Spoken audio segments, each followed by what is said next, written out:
Welcome to the Design Dash podcast, your guide to designing a life you love. Join us as we explore the keys to living the life you want without compromise.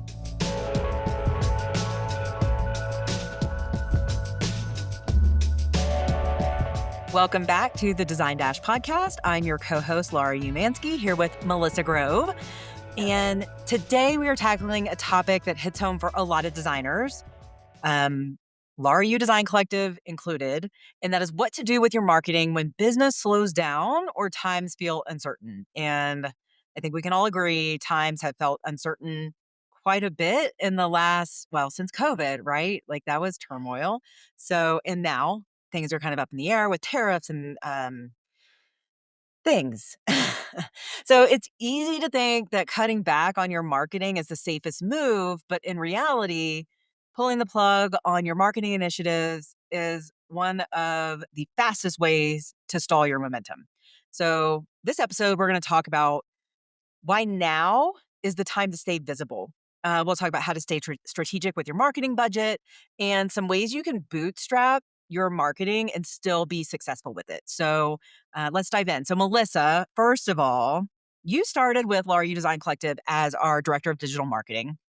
Yeah. So bringing that perspective, I know you're going to say you're probably biased here, but let's talk about marketing in general and why it's important. Yeah, well, I think you mentioned it in the intro is that visibility and opportunities only come when you're visible. So if you're not marketing and if people don't know anything about you, how will they know that they absolutely need you? No That's one's just out there looking for you. No one's like gonna no. say like, "Oh my God, Laura Umansky, never heard of her, but I found you anyway." Yeah, and now I need you. Like it just doesn't work that way, especially in a luxury industry where we're not needed. That's the definition of luxury, I right? mean, I You think we're don't needed, need but it. whatever. So I think that marketing is even more essential within a luxury industry.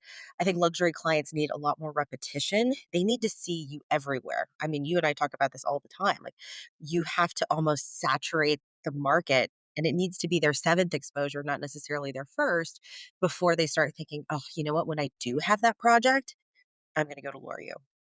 Yeah, I think that's like my favorite thing to hear is when a client comes to us and they're like, "God, I see you everywhere," and I'm like, "Yes, we're doing something right." Yeah. And so visibility is opportunity, right? Like you're creating these opportunities for yourself and for your firm, or if you're a solopreneur, for your solo firm. And so when others cut back, it almost feels like that's an even bigger opportunity for you to step in, right? Oh, heck yeah. I mean, I that's why I think consistency is what matters so much. It's that consistent visibility that builds credibility and trust over time. So if you were to go really in deep on your marketing and then all of a sudden disappear, I mean, what does that say about you as a brand? It almost seems shifty, right? Like Yeah. I can't trust them. I used to see them everywhere and now I don't see them at all. Ooh, that's weird. So even in those times when, like COVID was a difficult time because we didn't know when the work was coming in. Of course, it was a super busy time, but we didn't know that at first. Right. Um, so there's often the feeling of, oh, well, marketing, it's something very expensive, right? It's a huge expense. So this is the first place that I think people look to cut back. And that isn't to say that you can't cut back if you absolutely need to, but just to make sure that you're maintaining a presence throughout. Yeah, and I think it's really critical too. And we'll talk in a second about how do you decide what to spend on marketing. But I think, like, for me, it's almost like the thought of like when competitors are pulling back, I use the word competitor, but I don't really think about it that way. I think about like luxury clients are looking at a set number of firms that they want to work with. If those firms are maybe stepping back or dialing it back a little bit, then it's our chance to like step it up and really get in front of them so that we are gaining ground through all the noise that's usually out there. It's really an opportunity. It is. And I think that one thing about marketing also, there's the organic marketing and then there's your paid marketing. But we tend to do a lot of organic marketing. So we're on social media a lot. We're not paying for ads. And the thing about that is it's not immediate. Like the Oh, SEO yeah. on our website, the blogs that we're writing, it's not like you're going to publish a blog and the next day a potential new client's going to come in. I was actually surprised. We ended up getting a potential new client this past week from a blog we published 2 weeks ago, and that's lightning fast. Shocking. Um, but there's usually at least a 3-month delay, more likely a 6-month delay. If you're talking about print, it could be a 2-year delay. Right. So if you think about you're not just missing out on the stuff that you're pulling back from in that couple of months. If you're not marketing for a month, you're missing out on 6 months of marketing, not just the one. But it's not too late. So Right. don't be scared. If you're not marketing now, it's okay because the best time to start was a year ago. The second best time to start is right now. Right now. So talk about a little bit like how do we decide what to spend? And think of this, I want to talk about it from two perspectives. From the perspective of our firm, which is a larger scale firm, we have 16 employees. We typically will take on about I don't know, 10 large scale projects at a time. So from that perspective, how are we looking at what to spend? And then like a smaller firm or a solopreneur, a couple people by yourself, is it different? I always look at it as a percentage. So very much like going off of our profit first calculation. It's so much easier to scale and assess where you are. I think if you're looking at a percentage rather than a flat number that you're trying to hit. So I look at it as we project how much revenue we want to make the following year in the October of the prior years. Like this October, I'm going to think about how much we want to make in 2026. And then I take that number and then I carve out a percentage of it for marketing. So if we just want to stay the course, maintain where we are, we're not promoting a new service, we're not opening up a new office, we're not selling furniture, we don't have a brand or, nothing really, really big, then I'm probably going to stay around 4 to 5% of our revenue. Now, that's just a percentage that works for us. I mean, you may find that, oh, you know what, last year I spent 10% of marketing and that worked really great. And that's probably going to be your baseline and it's going to shift a little bit from year to year. So if our Now, if revenue is $1 million, Mhm. then we're spending math for me. 50,000, 50 if, grand. if, I'm we, like, if dude, we want to do some math because I'm gonna either add or drop a zero. if we want to maintain, we're thinking of around $50,000. And Okay. so much of that is going to photography. So you also have to think about, okay, what am I really going to spend that money on, which we can talk about later.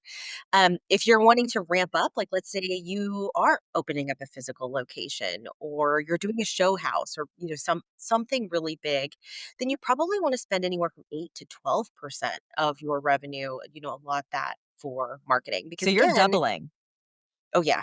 People aren't gonna know about it. Like, it's a noisy environment unless, like, they're in your office, and even then, like, the people who work for you might just be like, "Oh, yeah, I heard about that a little bit." Like, you have to try so, so hard, to make sure that that message gets out there, or else, it's just a lost effort. And then if you do want to pull back, maybe you're thinking that, "Okay, I'm not going to make that much revenue next year." For one reason or another, and you do need to pull back on some expenses, I then you can cut down on marketing. Now, I wouldn't make it go to zero, but then you could probably do, 2 to 3%. And now again, we have multi-million dollars in revenue. So our 2 to 3% at where we are is very different than if your 2 to 3% is $800,000 in revenue. So that's why those are just the percentages that work for us, but could be different for your firm.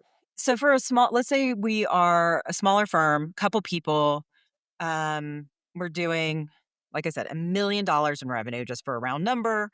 We can commit to spending $50,000 on our marketing this year. How am I allocating that $50,000? Yeah, I mean, for us, for example, okay, so at one point that I should have said before, we don't include marketing salary in that. Now, that's just the way that we calculate it because we have an in-house team, so I just calculate them as an expense. If you have a marketing agency that you're working with, you might want to calculate that in a percentage, and then of course your percentage of revenue would be higher. But for us, just with that spend, so much of it actually goes to photography because we want to photograph our best projects and then we're putting that on the website. We're That's putting really that important. in advertisements. Yeah, we're putting it in our holiday cards for for, for clients at the end of the year. But that photography is the biggest expense. So let's say you Maybe have a it's million definitely one of the dollar biggest expenses. firm, that revenue is coming from 4 projects. We are going to photograph all of them because we are building our portfolio up. Let's say we want to scale. So we're probably spending half of that marketing budget. So we have 50 grand to spend. We're spending $25,000 on photography and staging of Yeah, those that's 4 exactly. projects. That sounds about right, right? Yeah, Yeah. well, Okay. for us. So then we have 25 grand left. What am I spending that on? So that totally depends on what you like and what's worked for you. Like, I would never tell you to just spend a bunch of money on a marketing initiative that you're just like, I absolutely hate doing this. Okay, then don't do it. Like, you just don't. There's so many other things that you can do, and that's fine. So for us, the things that really work are SEO. We've had our website, longer than the 7 years that I've been here. And so we have a lot of authority and a lot of trust associated with that website. We get a lot of really good clients that are Houston's a big commuter city. So there's a lot of international travel. People aren't hearing about us word of mouth or picking up a newspaper. They're going to Google. And so that's what's really helped for us. So we invest in our SEO. So we have a fantastic website that we redesign every 3 to 4 years, which that costs money. We have a copywriter uh, who that costs money month to month. But again, it's not a big investment for the website, but that's a big uh, client driver for us. The photography we already talked about. Social media is another one. So sometimes we will just stage photo shoots at our studio. We just have one that we're going to be able to share some of those behind the scenes shots on Instagram. And potential new clients absolutely love that. They get to see who we are. So like if it were our absolute essentials, it's going to be social media, it's going to be website, our email, and all of the things, the resources it takes to put those together. Okay. So you're probably thinking to yourself as you're listening that something is missing from that equation. And I may have mentioned earlier, I know I did, that Melissa started as our digital marketing director, digital being a big word there. So you probably noticed print ads were not on Melissa's list of essentials. So talk about that. They just well, for us, we haven't really seen a huge ROI from them. So I don't allot a huge percentage. Now, that isn't to say that we don't do it. We do, Uh, right. we definitely do. But at the bare minimum, it would be one of the things that I would cut. Like if I'm just running a very minimal marketing department, I think it would be all digital. Just because the return on investment, because the investment is so low, is just so much higher. Well, and it's a long game and it's more for branding than like marketing a service that you're going to get a return on immediately. Yes, it's definitely more so for the awareness, and, yeah, I mean, just looking at our history, the clients that have converted from print, it's been a 2-year lead time. It's a So when long I'm lead. thinking, what do I wanna spend money on?" Print's never at the top. I still do like print that's really intentional and it's not all the time because it's so expensive. But I think as part of an overall strategy, if you have the budget, it is good for branding and for just eyeballs seeing you and reinforcement and that, oh my gosh, I see you everywhere mentality. I think Yeah. that print can be part of that. I don't know. I'm seeing it as like this soup that we're making, this marketing soup, which sounds so gross. And That honestly, does to me, it's a cauldron because we're like witches and we're like building this marketing brew, whatever. So it's in our witch marketing cauldron. Um, and we I do think the print. tricky thing about print, though, is that it has to be frequent. So you can't just do print and be like, "Oh, I did 1 to 2 print ads a year, that's great." Like, it is that you have to be seen everywhere sort of situation, and so that's why for me, print is it's can be if we have a ton of budget, then yes, let's do a ton of print. But if you aren't able to invest in at least 4 print ads in the same publication per year, might be better to focus that money on somewhere else. Yeah, I think that that's fair. And then also something you didn't mention were events. So, I mean, we Yeah. get a lot of return on just being in public, just that PR kind of being in public, not even our own events, but going to other events or just being present or getting involved. So I think that's been a big part of our strategy too. Yeah, but it's absolutely free, so that's why those are the best. Well, sometimes, unless you're throwing your own event, and then that could take your entire marketing budget. So be careful. Yeah, this Like, is don't true. throw your own event. Like ride someone else's coat. Yes, that's a big one. Yeah. So I think you so the moral here is don't cut your marketing when things feel tough. If you have a modest marketing budget, spend it on digital, SEO, social media, getting in front of others through others' events, not your own. So, what should I expect my return to be? Like, what's realistic? Depends on what your goals are. So, like if your goals are leads, like I want to get people in my pipeline, I want to see potential new clients, then it really just depends on what your output is and where you are. Are you exactly where your potential new client is? Like if you're just looking for awareness, like very much like what we were talking about with print, um, then the and again, this is why it's so difficult. The ROI is so hard. How do you measure the ROI with print unless you have a vanity phone number or a vanity website where you can really attach that ad to that action? It's really I find print to be a little bit more so word of mouth. If I'm hearing people say like, "Oh, I saw you in that," or like, "Oh, hey, I saw you in Houston Magazine," I'm like, "Okay, that worked." Whereas for something like social media, it's very easy for me to track impression, how many times people saw it, reach, how which of the people that saw it, um, or website metrics, like those kinds of things. I can track how many times that page has been seen or how many calls I've gotten from the website or from that particular action. I would say though that with a lot of the marketing that we do on the luxury side, so much of it is going to be awareness. So much of it is just hearing the fact that I saw you here or there and hopefully everywhere. That I think is the best result. It's really hard to say what one piece of marketing is going to convert someone. Because even if they say like, "Oh, I came to you through Instagram." Maybe, but that's not the only place they saw us. They probably also went to the website, or they Yeah. saw that we were out and about as thought leaders speaking on a panel, or we went to some event that, they saw that we were involved in, and that's also in their sphere. And so that made them go follow us. So it's really hard to say, right? Exactly where somebody came from. It's hard to say because the industry that we're in and being a luxury service. Now, if we were selling a luxury handbag, it might be a little bit easier because it's a product, and I that is so much more easy, just much easier to track. But yeah, like this is a service, and so you're often relying on people's memories and where people heard from you. Again, so many of our clients are just like, yeah, I started following you on Instagram about 3 years ago. Then I saw you at this event. Maybe it was like a year ago. Oh, and then I saw this Instagram post and I loved your project and I reached out to you.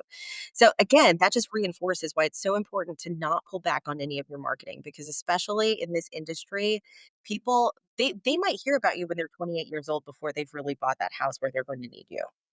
But when and so they're looking for you for the next 4 years until they actually need you. And there you are, you were top of mind because you didn't pull out. Yep. And I think that, that's why we're here is we're not here just as we're just doing this for fun. This is a hobby. Like, yay, if they find us. No, we're here building a business. We're here because we want to help our clients to realize their goals. So even if it is the long game, which it is in reality, that's okay. So as long as you're planting those seeds today, don't wait a month. Don't just stop marketing. I think, they're going to find you. Your people will find you. Yep. I want to talk about a few things that we've done that have worked really well for us. So you mentioned SEO, which is on the Laura U Design Collective website. That's our journal. So that's our blog. We get to control that narrative. We get to talk about whatever we want.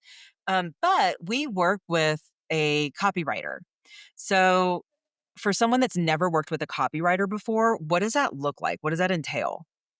What's she Oh gosh, doing? that's a good question, and I don't know if I'm the right person to answer that because I used to be a copywriter myself, and so it was very easy for me to figure out, "Oh, I know exactly what she's gonna do because I used to do it." But I think if you are coming to it not knowing anything, um, take a look at their portfolio first, like, if you're really wanting to vet somebody. I really like working with people who have worked, either in the interior design space before, or something similar. Beauty, something luxury, real estate, fashion is a good one. It's just a different kind of writing style. It's a different kind of audience, right? Art is a good one. And then the way that we work, because she is not located here. So we use our I'm looking at it right now, our Basecamp platform, our project management platform, where I will assign her different tasks. I'll say, hey, you know what, this next month, we need to write 4 different articles. What do you think they should be about in order for us to get the most traffic? What do you think they should be about in order for us to get the most ideal traffic, people who want furnishings design? And then she and I will workshop through that. So she'll give me a bunch of different topics and a bunch of different subject lines. And I'll usually say, hey, you know what? This is a good one for right now. Let's push this one off until October. And then from there, she gets to writing. And she's very quick. I mean, she's been doing this a really long time and she's written in this space almost her entire career and has an art background. So she was just really the perfect person to work with. But it took some time to find her, and so I feel like, we found her. I don't remember which platform, but I found her on Upwork Upwork. after Okay. she was maybe my 15th interview. Yep. So our copywriter is not a full-time employee. She is an independent contractor, meaning she works for other businesses. She does a lot of work for us. She does some work for Laurie Design Collective and Design Dash, which is excellent because she knows our voice. And then you can find someone like this on Upwork. So, or Freelancer or, one of those other websites that will connect you with a contractor. But if you're nervous about using them, don't be. Just know kind of high level what you're looking for, but you can also search other job descriptions to give you some guidance on finding that copywriter. Yeah, and they're a contractor, so if you guys don't gel within that first month, like, no harm, no foul, they'll find somebody else and so will you. Um, and so I think that was I wouldn't have a copywriter on full time. I mean, unless you're huge, You're just you have blowing it out. you have a team of Um, 100 people. but really what you're looking for is not just a copywriter, but someone that also knows SEO, like what to do to drive people to your site. Yeah. Yeah, absolutely. And Okay. somebody who understands how to use something like there are different programs out there that can help you determine how many people are looking for a specific keyword. So you'll use Surfer, SEMrush. These are two really big ones. There, where she'll say, okay, who's looking for interior designers in Houston, which is where we are, and then what are some other keywords that are tangentially related to that we can then optimize for, which really just means write a blog about. So that way, when people go into Google and type in interior designer Houston, they'll see one of our articles. And we do a really great job of that. So, Yeah, take a look at our at our journal if you wanna see what that looks like. It's on lauryu.com. And, also Design Dash, the main website. So you can look at our articles on designdash.com and see what we're talking about as well. But I think it's okay to go in and just work with someone to write even just a couple articles a month. But consistency is really important. right. And then also sharing it everywhere, because then once you have your blog, you've got something to share on social media as well, right? Oh, yeah, of course. And I mean, it's very easy to build content around that. I mean, another great thing about our blog too is that's how some freelance writers have found us. So we've actually gotten editorial publication from our own blog. And I know that of course getting published is so important, not just in your print advertising, but print editorial really does give you that gravitas. It legitimizes you and it must feel good to have your work be honored in that way. But it's difficult. And I think it's even more difficult now than when I started back in 2018 to get print editorial. So we just really stayed consistent with our blog. That was our print kind of. And we've had several. I mean, I can think of a handful off the top of my head, writers who are just like, "Oh, hey, I saw this article. We're going to write a similar article. Can I get some photos? Can I get a quote?" And we still work with those writers even No, I even love it. today. It's really good. It's great. And I mean, it's pretty consistent too, where a writer will reach out like once or twice a month to help contribute to an article. That's because we've been building this blog for so long. So get Yeah. started on your blog. Yes, it may be long game, but even producing 2 to 4 articles a month could be huge for bringing the client that you actually want. Just make sure you're talking to that person that you want. Yep. Okay. And so I'm thinking bootstrapping. Like if we're thinking about cutting back our marketing, then we probably are in the space where we need to bootstrap. So, what about partnering with somebody like a local business or like a builder or someone else to co-market with? Have we had Yeah, luck with that's a that? great idea. I mean, if you had $0, like if you didn't even have a website, like you just had $0, um, I think that the most important thing would be to get out into the industry and try to then get referrals and get word of mouth. Like, have somebody else market for you by being a great partner for them. So going to their events, I think a great place to start is look at all of the builders or the architects or even the other designers that are in your area and sign up for all of their email newsletters. Because then once you do that, you'll be able to get invitations to some of their parties. You'll be able to see where they're going. And it's not necessarily a weird competitive thing. It's really just that you want to see what these other guys are doing that are doing it really well and going where they are. Yeah, and Because if it's you don't have any aligning money yourself with where you wanna be. right, and if you don't have any money, that's totally fair. You might not in the very beginning. You might be wanting to use any money that you have to invest it in a different place in your business. Getting out and about and being seen, exactly, like aligning yourself with those people, and then then you can like glean some things from them, or be like, "Hey, I'm just starting out." We've done that with some of the designers in our community before. Like, "Hey, she's just starting out," I love and that. we're in a really great community where they're just like, "You know what? That project's a little bit too small for me, but you know what? I know of somebody who's just starting out who will take that." Yep, we And it's a refer great way. clients to people in our community too that may not be a great fit for what we do, but they could be perfect for someone else in our community, or maybe location doesn't jive or something. But Yep. yeah, so I think you're right. Getting in front of other people and just like aligning yourself with other people in the industry, and also like we said at the beginning, no one's looking for you. And I hate to say that because it is harsh. No one cares. They are not seeking you out unless you are putting yourself in front of them and reminding them over and over again that you exist, what you do, and who you serve. They are not looking for you. They don't care. So you've got to go pitch yourself. You have to be visible. Um, or come find us and we will work with you um and be with you like as support, but no one's looking for you. No one was looking for us when I started, or even now. Like if we slow down our marketing, I can tell with like I know when we've slowed down our marketing efforts. I know. Yeah. And it's probably because we've like, I don't know, we're like trying to cut budget. And so we're going to slow down on marketing. We never stop marketing fully. And I think that's the point here, right? Don't ever stop it fully. There are so many ways to do it, even on a tight budget. Yep, just shift. I would always want to keep a website, keep a social media presence. Now, it doesn't mean that you need to be posting a story every 15 minutes. I know some great designers here in the community. They only post maybe 3 times a month, but the work is so remarkable and so stunning that it really does stop you in your tracks. And you're like, whoa, that's really, really good. So I think just consistency and quality storytelling over anything else. And again, if you have zero budget, you got to pound the pavement. But that works too. And we still do that even with a ton of budget. Yeah. I mean, and it's funny. I feel like we don't have a ton of budget. Like if you had infinite dollars, would you do it differently? Like, would you have a different marketing plan? Oh, if I had infinite dollars, I would do a show house. Oh, No what? question. Why? Oh, yes. Yeah, Like our just to own see show house or go get involved in a show house? I think I'd wanna get involved in the show house Holy because we haven't done moly. it. That We sounds haven't like done it. we have done it. Well, not like a national. Oh god, that Yeah, sounds like a lot of work.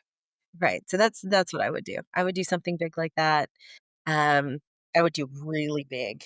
I would do a really big initiative. Okay. I shouldn't have even asked that question because now I just am tired. If we okay, how about this? Would you write a book? Would I write a book and then we'd promote it? Yeah, yeah, yeah, I think that's a great thing to do too. Would you do a furniture line? Me personally or, like, recommending this for other people? Recommending it for other people, not you personally. I mean, are you personally gonna do the show house? No, but I mean, I would love to be involved in that one. That one would be cool. But Furniture be too. I mean, but I think on being the involved marketing in perspective, like, I think that it would be cool to market. I think it's just and you know what? I've heard horror stories about show houses also, but furniture seems really hard to me. it does seem hard, right? Yeah. At least with the show house, there's the gravitas of the show house. They do really excellent marketing, which is really nice. Um, I don't know, I just feel like it has some longevity. I've seen some product lines where, oh, they're here for 3 months and then boom, gone. And you know why? Because they stopped marketing it. That's Yeah, they stopped marketing it, but I feel like show houses too, but I guess show houses have a we've done our own show houses, 2 of them, and even those have had a lot of longevity, Oh, yeah, yeah, yeah. and they live in our portfolio. Yeah, I mean, we can get play for that 3 plus years. I mean, we still get questions about your home in Aspen, and we did that 4 years ago. Yeah, 3. 3? So Okay. whereas product, I feel like because everybody it changes with the season. So unless you're continuing to make product, which again, this all goes back to consistency. Like you have to, it's not a one and done. Like I think that's what's nice about a show house. It's one and done, and then 3 to 5 years of long Yeah, so it's marketing. just like 3 months of pure hell to Absolutely, create this show house. It's a fortune, bloody fortune. So you're it's very investing what expensive. I've heard from others is 150,000 in the show house. Mhm. It's a tough pill to swallow. That is a tough pill to swallow. But you know what? Infinite dollars. So let's say we have Infinite dollars. I'm like, infinite I'll time, do infinite 3 show houses. dollars. We're going to do a fabulous show house. But you also have to pitch yourself to even get to that point. Yeah. Okay. So you're going to start with ROI. You're thinking about marketing, deciding what to spend. Starting with ROI, Melissa says 4 to 5% of your target revenue. This is the revenue you want to do, and you work Yeah. backwards 4 to 5%. Mhm. So you can think about that. Then you're going to want to spend on blog SEO. So you're going to Upwork Freelancer, you're interviewing content writers that have an SEO bent. Most of them would I think nowadays probably, kind of have to, yeah. right? Or you're not going to hire them. So you're going to start on your blog. If you're already doing it, you're going to up it and you're focusing on the people that you want to reach, your social media, all the digital channels because they are low cost with a higher return. Mhm. You got a lot of dollars, throw some print in there. If you have buku dollars, events, show houses, write a book, summing it up. Is that all correct? I think do I guess my parting words would be that do what you love. So I really like digital. So I tend to skew that route. Like and for me, because it's not high touch, right? I can stay behind the scenes and my website and social media. It's very easy. But if you're the kind of designer who really loves to get out there and talk to other people and be at speaking engagements, and maybe you don't like digital so much, you can flip it. You could invest more of your time into the networking, and then just have a landing page for a website because you're going to generate more of your clients through word of mouth. So I think overall it really just depends on like do what you really like because if you don't like it, you won't be consistent with it. And that's all we're saying is the most important thing is to be consistent. Here's a question for you. Do you feel like peppering your dollars across all of these things is a good strategy? So you're doing digital, you have a blog, you've got social media, you're going to events, you're doing speaking, maybe you do a print ad once a quarter. Is that a good strategy? I mean maybe initially if you don't know what's working or if you're just like, "Oh, I need to switch it up." But if that's what you're doing year after year, you're going to get so burnt out. You're going to hate marketing And I mean, altogether. especially if you're doing it all yourself. Especially if you're doing it all yourself. I think that you should really just double down on the channels and things that you're doing that actually drive leads. So, like, if most of your clients are coming from Instagram, like I know that happens a lot for us. It happens to some of our members in the community. Like, they get really good clients from Instagram. Then that to me would be like, I'm going to focus on Instagram 100%. I might even pull back from Facebook, pull back from any of the other social channels, and just put all of my effort into that. Now that doesn't mean to not try new things when you can, but like if you're really short on time, like always or short on time and short on investment, like really just focus on the things that you like to do and that are actually working for you. Now, those things might change. You might be like, whoa, I haven't gotten a lead from Instagram in a really long time, or oh, I haven't gotten a What lead does the from the runway website. look like? How long should you let that run before you decide it's not working? What's a That's good a good amount of question. time? I mean, I would probably look at it over the course of 3 months. Okay. I was going to say 6. Like even get like a 6-month runway, but 3 months. Okay. Yeah, To because see how social it's media is so going. quick. Yeah, like if for, a year you're just hearing everybody that's coming to you like, "Oh, I saw you on Instagram, saw you on Instagram," and then, like, you hear 3 months of just dead silence on that, you might wanna take a look at your content. Maybe it's not hitting or, your post frequency, like, maybe something's happening there, or the environment has just changed. Like, I think that the market for interior design has changed so much from now since the time that I started, and that's just in 7 years. I mean, I feel like it's changed so much even since COVID. I Um, know. so I think you have to take a look at it every once in a while. All right. I feel like my brain is kind of spinning because now I'm like, damn it, she wants to do a show house. If I had unlimited funds, sure, I would. I can tell you right now, that's not going to bring me joy. Okay, if we had unlimited funds, what would you wanna do? Retire on an island. No, Well, I didn't know that was an option, so I mean, I'm happy with where we are, honestly. Like, I feel like if I had unlimited funds, I would just do more of what we're already doing and talk more to the higher end, the super luxury market, and just get the kind of clients that we want, which is what we're already doing. So probably just more of what we're doing. I'm yeah. really happy with where we are right now. I don't necessarily want to scale up. I just want to get better. See, then you can just pocket that money because what we're doing right now is it's at an equilibrium. We don't have to invest anymore in it. I mean, maybe invest a little more just in branding, brand awareness, Mm, because I think that'll drive our better clients. So yeah, probably brand awareness, building a more national brand. yep. That's where I think I would focus. Which, damn it, doing a show house would definitely There do you that. go. Oh God. Okay, we're gonna think about that. Anyway, thank you so much for listening. And if you want to, like I said, go to design-.com, go to laurau.com, then you can see how we're doing how we're creating our articles, what we're talking about. Yeah, you can just check out and draw whatever we're already doing for marketing.